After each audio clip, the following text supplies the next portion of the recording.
Hi, I'm Tim. Welcome to Watchbox, and thanks for logging on. If you love this watch, email me, tmosso@thewatchbox.com. It's in the description below. Your purchase and pricing email question line for buying this or any watch you see on any Watchbox platform. Please reach out to me directly. Email tmosso@thewatchbox.com for purchase and pricing. Today, we're discussing a model that was launched in 2010 and represents pretty much a full-fat, fully loaded, full-featured take on the El Primero chronograph movement. This is the Zenith El Primero Retropont, a split-second chronograph chronometer with a grande date and superior detailing inside and out.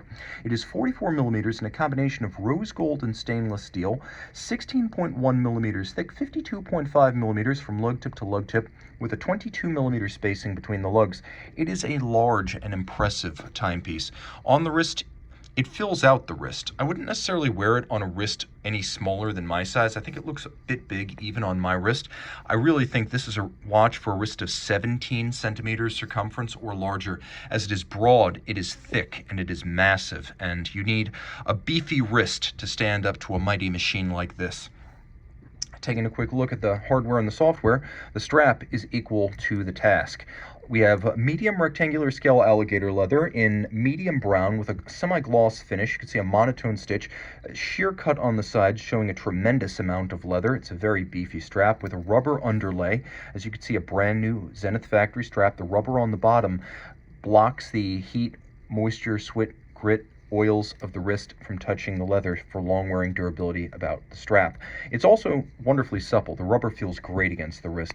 We have a double deployant, as you can see, ceramic pin snaps inside the swing arm so that it'll maintain its sharp tolerances over time, and a twin trigger system that actually uses the swing arm as a spring. So this double deployant clasp will only open when you press the triggers, not when it is secured shut. It is a very reliable, secure, and confidence-inspiring system.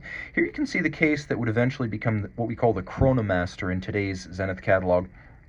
The watch has a polished flank, a polished bevel, satin-finished lug hoods, relatively simple form, but with a nice squared-off end, and as you can see, a handsome contrast with the warmth of rose gold. The chronograph pushers are a vintage pump style, and then we have a bezel that's quite minimal, with a vertical section and a short conical section, giving way to a dramatically cambered box-section sapphire. Box-section sapphires are more expensive than flat. Money was spent here.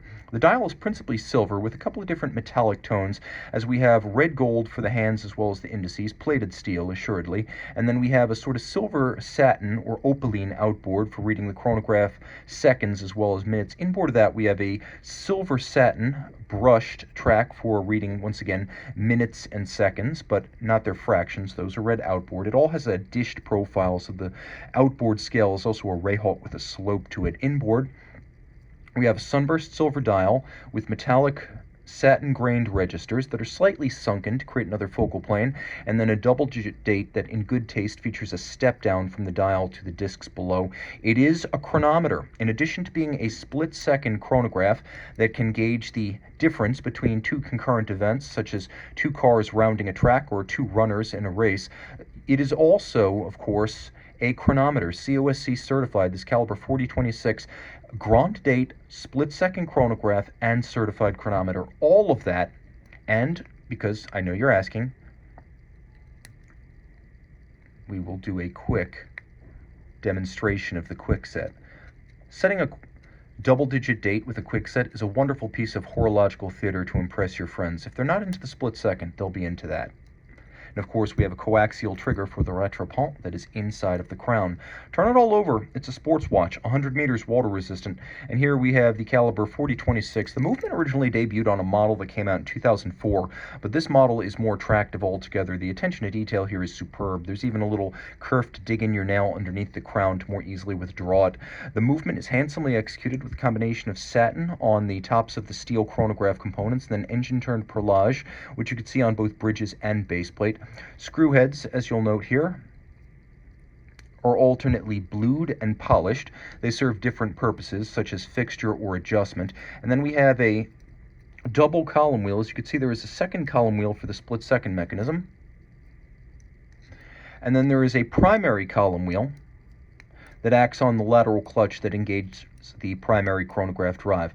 It is a wonderfully crisp column wheel feel and a beautiful looking automatic chrono, as most automatic chronos have their clutch, their column wheel, even their reset hammers, their levers and horns all hidden underneath a winding bridge. The El Primero has always been airy, open, and available to view and enjoy.